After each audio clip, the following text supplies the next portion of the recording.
സമ്പത്ത് നല്ല കാര്യങ്ങൾക്ക് വേണ്ടി ചിലവഴിക്കുന്നവനെ എനിക്ക് തരണേ എന്ന് സ്വർഗം ദുആ ചെയ്യുന്നു എന്ന് നബിയുനാ റസൂലുള്ളാഹി. സമ്പത്ത് വാരിക്കൂട്ടാൻ കിടന്ന് നീ നെട്ടോട്ടമോടുമ്പോ ഏത് വഴിയിലൂടെയും പണം മതിയല്ലോ. എന്റെ പ്രിയമുള്ള സഹോദരങ്ങളോട് സഹോദരിമാരോട്, അല്ലാഹുവേ പടച്ചവനെ സമ്പത്ത് എങ്ങനെയും ഉണ്ടാക്കണമെന്ന്. അല്ലാഹുവേ പെണ്ണുങ്ങളാണല്ലോ പടച്ചവര് ഹറാമായ വഴി പറഞ്ഞു കൊടുക്കുന്നത്. പലിശ കച്ചവടം നടത്താൻ, ലോട്ടറി എടുക്കാൻ, ലോൺ എടുക്കാൻ ഭർത്താവിനെ നിർബന്ധിക്കുന്നത് പെണ്ണുങ്ങളാണല്ലോ. അല്ലാഹുവിന്റെ റസൂൽ പറയുന്നു, പെണ്ണ് ഒരു പെണ്ണ് സ്വർഗത്തിലാ. അല്ലാഹുവിന്റെ പ്രവാചകൻ പറഞ്ഞു, ഒരു പെണ്ണ് സ്വർഗത്തിലാണ്. ഏത് പെണ്ണെന്നറിയുവോ? ഏത് പെണ്ണെന്നറിയുവോ? രാവിലെ ജോലിക്ക് വേണ്ടി ഇറങ്ങിപ്പോകുന്ന ഭർത്താവിന്റെ കയ്യിൽ പിടിച്ചിട്ട് ഇച്ഛാ ഇന്ന് ജോലിയൊന്നും കിട്ടിയില്ല, പൈസയൊന്നും കിട്ടിയില്ല, വൈകുന്നേര സമയത്ത് വെറും കയ്യോടെ വീട്ടിലേക്ക് കയറി വന്നാൽ പച്ചവെള്ളം കുടിച്ചിട്ട് കിടന്നുറങ്ങാമിക്ക ഹറാമിന്റെ പൈസയും ഭക്ഷണവുമായി ഈ വീട്ടിലേക്ക് വരല്ലേ എന്ന് പറയുന്ന പെണ്ണിന് സ്വർഗമാണ് പ്രതിഫലമെന്ന് അഷ്റഫുൽ ഖൽഖ് നബി മുഹമ്മദ് മുസ്തഫ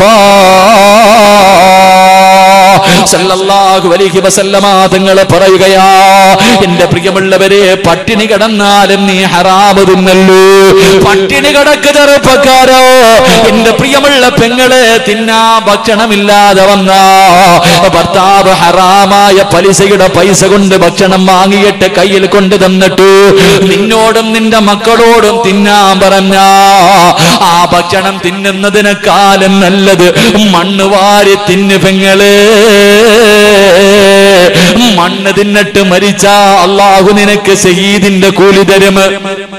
മണ്ണ് തിന്നിട്ട് മരിച്ചുപോയാ അല്ലാഹുവേ മരിച്ചാ ശഹീദിന്റെ കൂലിയാ. നിന്റെ ഭർത്താവ് കൊണ്ടുവന്ന ഹറാമിന്റെ പണം തിന്നാ, ഹറാമിന്റെ ഭക്ഷണം തിന്നാ, നിനക്ക് നരകമാ പെങ്ങളെ.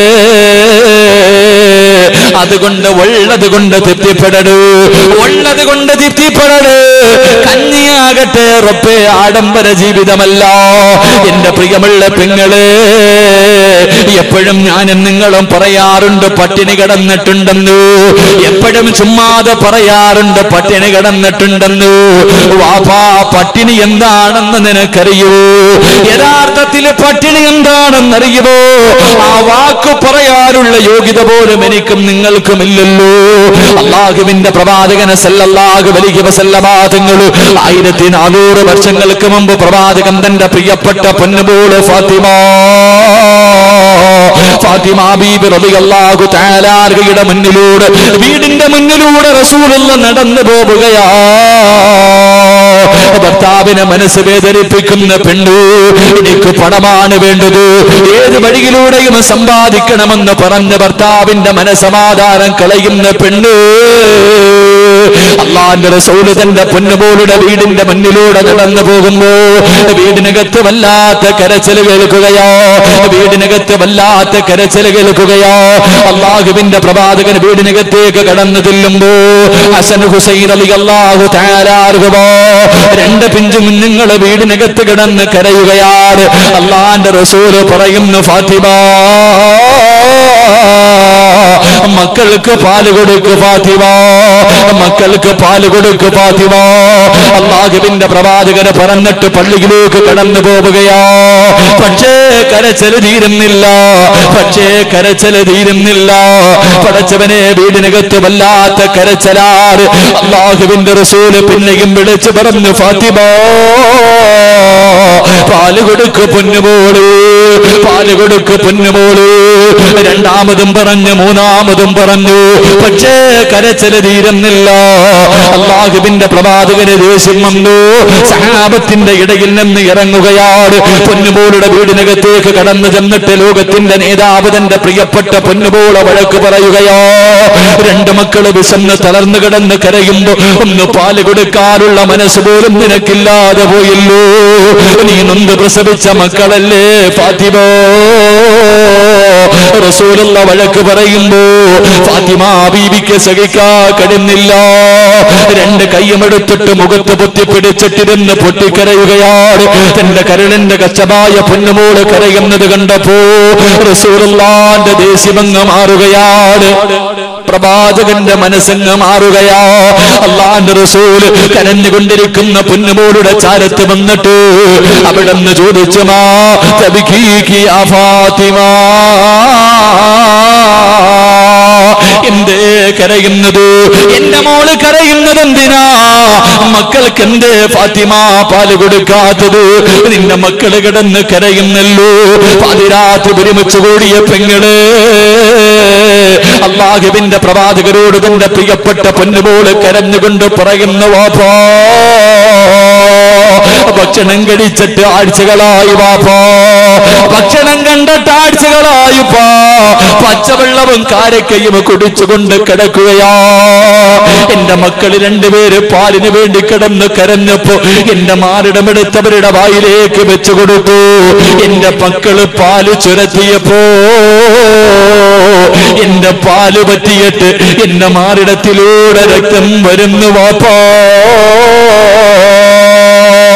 ഫാത്തിമ ബീബി റളിയല്ലാഹു തആല അൻഹാ പട്ടിണി കിടന്നിട്ട് തന്റെ മാറിടത്തിലൂടെ രക്തം വരണമെങ്കിൽ അതെന്ത് പട്ടിണിയാ പെങ്ങള്, അതെന്ത് പട്ടിണിയാ ചെറുപ്പക്കാരാ. ഫാത്തിമ ബീബി റളിയല്ലാഹു തആല അൻഹാ മാറിടത്തിലൂടെ രക്തമൊലിപ്പിച്ചുകൊണ്ട് വാപ്പയുടെ മുന്നിലിരുന്ന് കരഞ്ഞുകൊണ്ട് പരാതി പറയുമ്പോ റസൂലുള്ളാഹിയുടെ കണ്ണ് നിറയുകയാ. അല്ലാഹുവിന്റെ റസൂലിന്റെ കണ്ണ് നിറഞ്ഞുപോയി. പ്രവാചകൻ എന്തേ പറയുന്നില്ല? റസൂലുള്ള വീടിനകത്ത് നിന്ന് വെളിയിലേക്ക് ഇറങ്ങുകയാണ്. രണ്ട് പിഞ്ചു കുഞ്ഞുങ്ങൾ തളർന്നു കിടന്ന് കരയുന്നു.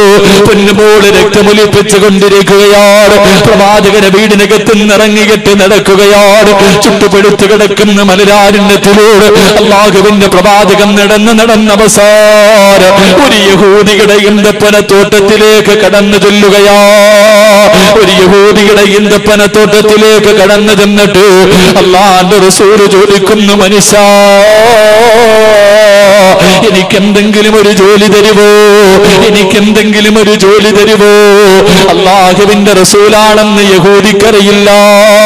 ആ മനുഷ്യൻ പറഞ്ഞു, ഈ കാണുന്ന കിണറ്റിൽ നിന്ന് വെള്ളം കോരിയിട്ട് എന്റെ ഈന്തപ്പന മരങ്ങള് നനച്ചാ ഒരു തൊട്ടി വെള്ളത്തിന് പകരം 3 കാരക്കരാ കൂലി തരാ. എന്റെ പ്രിയമുള്ളവരെ, റസൂലുള്ളാഹിക്ക് വല്ലാത്ത സന്തോഷമായി. തൊട്ടിയും കയറുമെടുത്തുകൊണ്ട് കിണറ്റിന്റെ ചുവട്ടിലേക്ക് ചെന്നിട്ട് വെള്ളം കോരുകയാ. ആരാ വെള്ളം കോരുന്നത്? റബ്ബേ, ഈ പ്രപഞ്ചം തന്നെ സൃഷ്ടിക്കാ കാരണക്കാരനായ അഷ്റഫുൽ ഖൽഖ് നബി മുഹമ്മദ് മുസ്തഫ വയറ്റത്ത് കല്ല് വെച്ച് കെട്ടിക്കെട്ട് നടന്നു പോകുമ്പോ റസൂലുള്ളാഹിയുടെ മുന്നിൽ ജിബ്രീൽ വന്നിട്ട് പറയുന്നു, നബിയേ ഇങ്ങനെ നടക്കല്ലേ നബിയേ, ഒന്ന് അനുവാദം തരുമെങ്കിൽ 6.25 കിലോമീറ്റർ നീളമുള്ള ഉഹദ് മലയുണ്ടല്ലോ, സ്വർണ്ണക്കട്ടയാക്കി തരാ നബിയേ, ഒന്ന് പറയുവോ നബിയേ. ആ പ്രവാചകൻ തന്റെ കുടുംബത്തിന് വേണ്ടി വെള്ളം കോരുകയാണ്. 3 തൊട്ടി വെള്ളം കോര്. ഈന്തപ്പന മരങ്ങൾ നനച്ചു, ഈന്തപ്പന മരങ്ങൾ നനച്ചു. 4ാമത് വെള്ളം കോരാ തൊട്ടിയെടുത്ത് കിണറ്റിലേക്കിടുമ്പോ സുബ്ഹാനല്ലാഹ്, റസൂലുള്ളാഹിയുടെ കയ്യിൽ നിന്ന് തൊട്ടി കിണറ്റിൽ വീടുപോയി. അല്ലാഹുവിന്റെ റസൂലിന്റെ കയ്യിൽ നിന്ന് തൊട്ടി കിണറ്റിലേക്ക് വീടുപോയി. യഹൂദിക്ക് വല്ലാത്ത ദേഷ്യം വന്നു. അല്ലാഹുവിന്റെ റസൂലിനെ തല്ലുകയാണ്. ലോകത്തിന്റെ നേതാവിന്റെ മുഖത്തടിക്കുകയാ. അല്ലാഹുവിന്റെ റസൂലിന്റെ മുഖത്തടിച്ചു. റസൂലുള്ളാഹി ഒന്നും മിണ്ടിയില്ല. കിണറ്റിനകത്ത് വീണുപോയ തൊട്ടി കിടക്കുകയാണ്. എന്റെ പ്രിയമുള്ള ചെറുപ്പക്കാരോ, അവസാനം കിണറ്റിനകത്ത് വീണുപോയ തൊട്ടിയെടുത്തിട്ട് അല്ലാഹുവിന്റെ റസൂൽ അതാ യഹൂദികളുടെ കയ്യിൽ കൊണ്ട് കൊടുത്തിട്ട് ചോദിക്കുന്നു, മനുഷ്യ എന്റെ കൂലിയൊന്ന് തരുവോ? 3 തൊട്ടി വെള്ളം ഞാൻ കോരിയല്ലോ. ആ യഹൂദി അത്ഭുതത്തോടെ നോക്കുകയാണ്.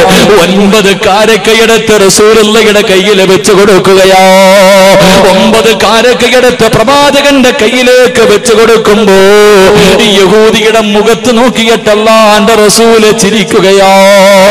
9 കാരക്ക കയ്യിൽ വെച്ചുകൊണ്ട് റസൂലുള്ള ഓടുകയാണ്. ഫാത്തിമ ബീബിയുടെ വീട്ടിലേക്ക് ഓടുകയാണ്. ഓടിച്ചെന്നിട്ട് തളർന്നു കിടക്കുന്ന 2 പിഞ്ചു കുഞ്ഞുങ്ങളെ എടുത്ത് മടിയിൽ വെച്ചിട്ട് റസൂലുള്ള ഈത്തപ്പഴം ഇങ്ങനെ പൊളിച്ചു കൊടുത്ത്, പിങ്ങളെ ഈത്തപ്പഴത്തിന്റെ വലിപ്പമറിയുന്ന ചെറുപ്പക്കാരോ, എന്തുണ്ടടാ പൊന്നുപോരെ, 9 കാരക്കയാ റസൂലുള്ളയുടെ കയ്യിലുള്ളത്. അത് പൊളിച്ചിട്ട് തന്റെ മക്കളുടെ വായിലേക്ക് വെച്ച് കൊടുക്കുമ്പോ ഹസൻ ഹുസൈൻ റളിയല്ലാഹു തആല അൻഹുമോ ആ മക്കളതിങ്ങനെ കടിച്ചു കൊണ്ടിരിക്കുമ്പോ ആ മക്കളുടെ മുഖത്തൊരു ചെറിയ പുഞ്ചിരി വരികയാണ്. ഒരു ചെറിയ പുഞ്ചിരി വരികയാ. റസൂലുള്ളാഹിക്ക് വല്ലാത്ത സന്തോഷമായി. വയറ് നിറച്ചല്ല ഭക്ഷണം കഴിക്കുന്നത്, കാരക്ക തിന്നിട്ടാ മക്കളുടെ മുഖത്തൊരു പുഞ്ചിരി വരുമ്പോ ബാക്കി വന്ന കാരക്ക കയ്യിൽ വെച്ചിട്ട് അല്ലാഹുവിന്റെ റസൂല് വിളിച്ചു, മോളെ ഫാത്തിമ, പൊന്നുമോൾ അടുത്തേക്ക് വിളിക്കുകയോ, സ്വർഗത്തിന്റെ റാണി അടുത്തേക്ക് വിളിച്ചിട്ട് അല്ലാഹുവിന്റെ റസൂല് ബാക്കി വന്ന കാരക്കയെടുത്ത് മകളുടെ കയ്യിൽ വെച്ചു കൊടുക്കുകയോ. അല്ലാഹുവേ, ഫാത്തിമ ബീവി നോക്കുമ്പോ റസൂലുള്ളാഹിയുടെ മുഖം ഇങ്ങനെ ചുമന്ന് കിടക്കുകയാണ്. വാപ്പാ, ആരാ നിങ്ങളെ തല്ലിയത്? എന്റെ ഉപ്പാനെ തല്ലിയതാരാ? റസൂലുള്ളാഹി പറയുന്നു, ഫാത്തിമ, എന്റെ യജമാനനെ തല്ലിയതാ ഫാത്തിമ. ഫാത്തിമ ബീബി വാപ്പ കൊടുത്ത് കാരക്ക കയ്യിൽ വെച്ചിട്ട് കരഞ്ഞപ്പോ, എന്റെ പെങ്ങള്, എന്റെ പെങ്ങള്, അല്ലാഹുവിന്റെ റസൂല് പൊന്നുമോളെ അടുത്തേക്ക് പിടിച്ചിട്ട് അല്ലാഹുവിന്റെ റസൂല് പറഞ്ഞു കൊടുത്തു, ഫാത്തിമ, നിന്റെ ഭർത്താവിന്റെ മനസ്സ് വേദനിപ്പിക്കല്ലേ. പട്ടിണി കിടന്ന് മാറിടത്തിലൂടെ രക്തമൊലിക്കുന്നൊരവസ്ഥയുണ്ടായിട്ട് പോലും അല്ലാഹുവിന്റെ റസൂല് പറഞ്ഞത്, നിന്റെ ഭർത്താവിന്റെ മനസ്സ് വേദനിപ്പിക്കല്ലോ. എന്റെ പ്രിയമുള്ള പെങ്ങള്, ഇതുപോലെ ഒരു ഗതി അല്ലാഹു നിനക്ക് തന്നില്ലല്ലോ, പിന്നെ എന്തിനാ ഹറാമിന്റെ വഴി തേടുന്നത്? പണം കൊണ്ടെന്ത് നേടാനാ പെണ്ണ്? നിന്റെ ഉമ്മ പോയപ്പോ എന്ത് കൊണ്ടുപോയി പെങ്ങള്?